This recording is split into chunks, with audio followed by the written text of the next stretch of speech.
In your anger, do not sin. Do not let the sun go down when you are still angry. But do not give the devil a foothold. Ano bang ibig sabihin nito? Ha? God allows us to be angry. Ang Ginoo nagatugot na masukuta, ang Ginoo nagatugot na to na atong ipakita na sukuta. Pero naay limitasyon. Now, kailan ba tayo magalit? Halimbawa, alam mo, yung mister mo o misis mo nangaliwa na, katawa ka ba? No, dapat nagalit ka. Kung alam mo yung mister mo o misis mo, nagdudruga na, naglalasing na, nagsusugan na, tatawa ka ba? Sayang-saya ka ba? No, magagalit ka talaga. Dapat talagang magalit at ipakita mo na galit ka. For the Bible says, there is a limitation, do not sin. Ayaw pagpakasala kung nasukot ka. Now, kailan ba tayo magkasala sa ating pagkagalit? Kanus aman ka magkasala na nasukot ka. Kailan ba? Yun, pag nagsimula natin magtapon ng mga kagamitan sa bahay, ginigiba na natin yung TV na mahal pa naman pag binili yan. Yun, kasalanan na yun. Pag nananampal na tayo, namamaril na tayo, nanlaga na tayo, nako, kasalanan na yun. Lalo nang maging kasalanan, halimbawa, nandalaki na ho yung misis mo, o nang babae na ho yung mister mo, sabi, gaganti ka. Yun, ang lalong masama. Gaganti ka dahil may ibang babae na yung mister mo, maghanap ka na yung lalaki mo, yun ha. Lalong masama na yun. Maraming masama na yun. Kaya sinabi ng Biblia sa Romans 12:19, do not revenge my friend. Sabi niya, for it is written, vengeance is mine. I will repay, says the Lord. Nasa akin ang paghihiganti, ako ang maniningil. Kasi kung maghihiganti tayo, mag-take revenge tayo, tayo na ang nagdesisyon. Hindi ang Diyos. Sabi ng Biblia, do not take revenge. It is mine to avenge. Ako ang maniningil. Kaya, pag-usapan para hindi lalong lalago yung problema. Yun ang ibig sabihin. Huwag nating hayaan na lalaki ang problema. Kasi pag lalaki ang problema, magkakaroon ka ng tinatawag na bitterness. At hindi ka na marunong magpapatawad. Lalong nagkasala tayo niyan. Sa isip natin, darating talaga araw, maghihiganti talaga ako. Masama na yan. At yun ang sinasabi, do not allow the devil to have a foothold. Ayaw din tuguti na ang demonyo maunay mugahog sa atong okay. Dapat ang Ginoo yun ang maggahog sa atong. Pag ang pagkagalit ay hindi kasalanan, pero ang paggawa ng mga masamang bagay dahil galit tayo, doon tayo nagkasala. Express your anger. Kaya sa sobrang galit, maraming mga taong pumapatay ngayon ng tao sa sobrang galit. Yung iba, sinasaktan nila yung kanilang sarili. Sobrang galit, magdadrive ka na ng reckless driving. Pag nabunggo, problema mo na rin yan. Kaya yung mangyayari, mag-ingat sa galit. Kung dumating man ang panahon na magkaroon ng problema ang mag-asawa, kung dumating man ang panahon na magkaroon ng galit, ang magandang payo ng mga marriage counselors, huwag kang sumabay sa galit ng isa. Bakit? Pag galit yung husband, huwag mong sabayan. Magpalamig ka muna. Bakit? Kasi may kasabihan tayo na kung may apoy, dapat tubig ang pagpatay. Hindi gasolina. Kung galit kayong dalawa, naku, pag hindi na kayo makapigil, lalo pang masama ang mangyayari. Tandaan natin, gusto ng diablo na magkagalit tayo para mas may lalo pang may masamang mangyayari. Yun ang gusto yan. Kasi sinabi ng John 4, chapter 10, verse 10, the devil comes to steal, to kill, and to destroy. Kaya huwag hayaang manatiling galit. Habang panahon, dapat mag-reconcile.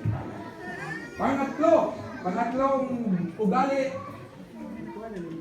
let us be prayerful. Pag may problema, huwag idaan ang sagot sa makataong paraan. Idaan talaga sa Diyos sa pamagitan ng pagdarasal. Maraming mga pangyayari, akala natin napakabigat na ang problema, pero hindi natin malalaman ano ang gagawin ng Panginoon pag idaan natin sa prayer. Maraming mangyayari. Maraming mangyayari. Kaya sa sermon ni Panginoon Kristo sa Matthew 7:3, sinasabi rito, Why do you look at the stick of sawdust in your brother's eye? Ayan, anong ginatanaw mo daw niyo ang bugaw sa mata sa isang katao? Tanawa ang mga kagalingon. Kasi sa galit natin, wala talagang isang tumanggap ng sino ang nagkamali. Sinisisi natin yung partner natin. Sinisisi din na tayo. Kaya, sabi ni Panginoon Cristo, why do you look at the speck of sawdust in your brother's eye and pay no attention to the plank in your own eye? Gustong ipaabot ni Panginoon Cristo sa ating lahat na bago man tayo gamitin ang ating sarili sa pagturo sa iba, dapat ituro muna sa ating sarili. And, ano pa? Kaya bilang mag-asawa, huwag natin kalimutang lumapit sa Diyos para humingi ng tulong. Para magkaroon kayo ng lakas at patnubay dahil halos lahat ng problema sa tahanan, problema talaga ng dalawa. So, naadyo'y bahagi ang asawa, naadyo'y bahagi ang bana sa problema sa balay. Nganong naglasing mo si Mister, may dahilan. Nganong bakit ganon, may dahilan din ang kabila. Kaya, huwag mong ituro sa isa't isa.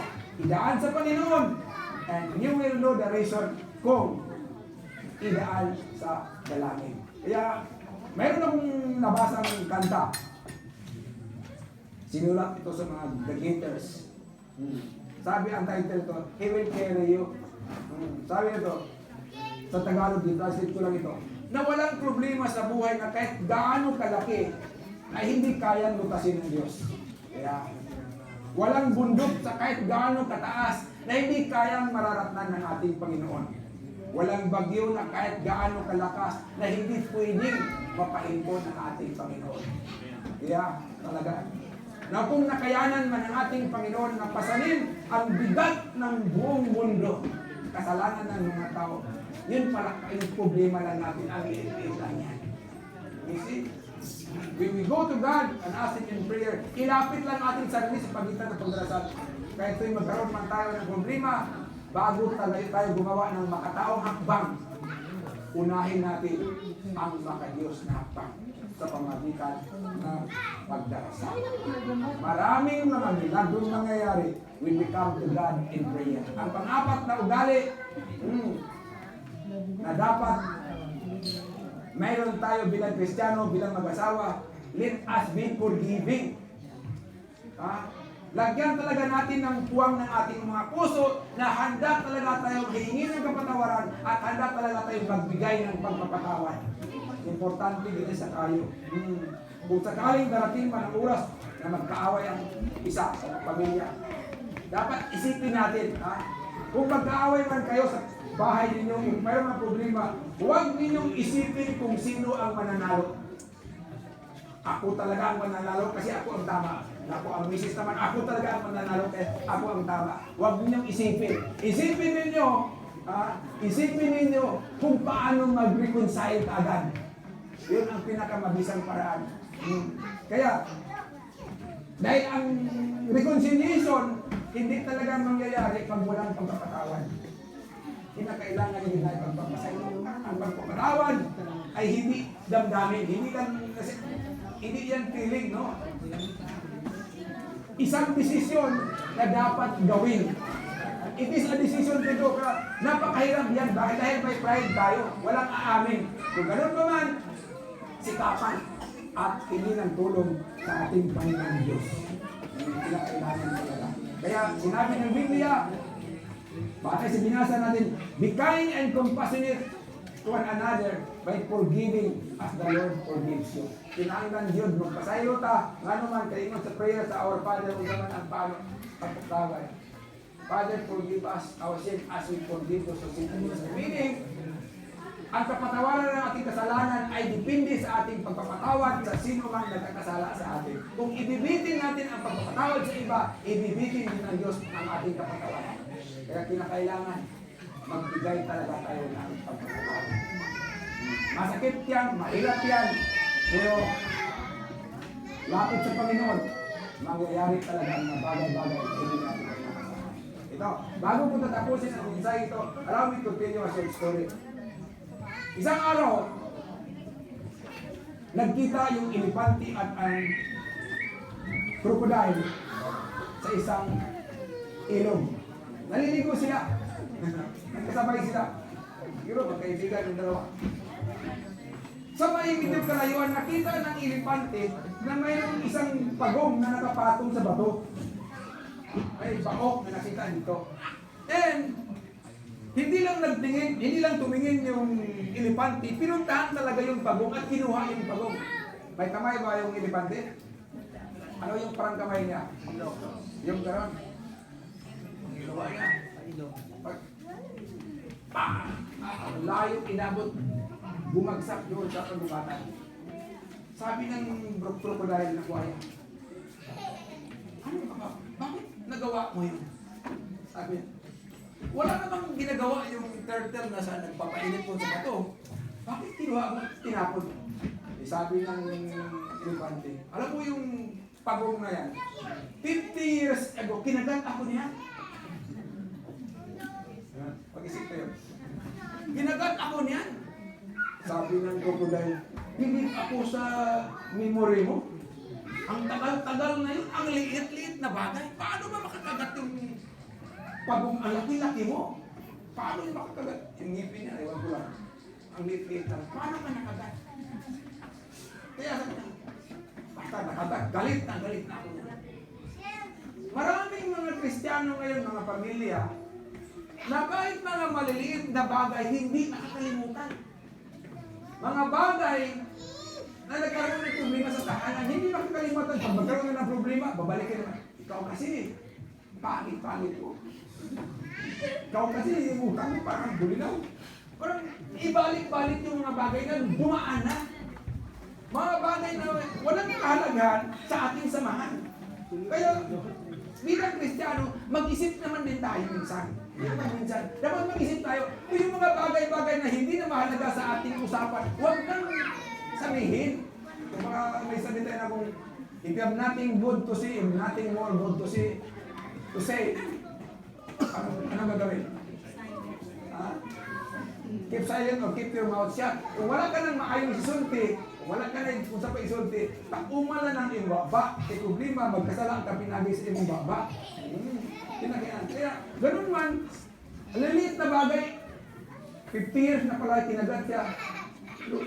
Naghirap ba talaga yung elephant mo? Ang ibig sabihin, may mga maliliit na bagay sa buhay natin bilang mag-asawa na dapat hindi na natin bigyan ng pagpapansin. Maliit na bagay na lalo pang nakakagulo sa pamilya kung ating pang balikan.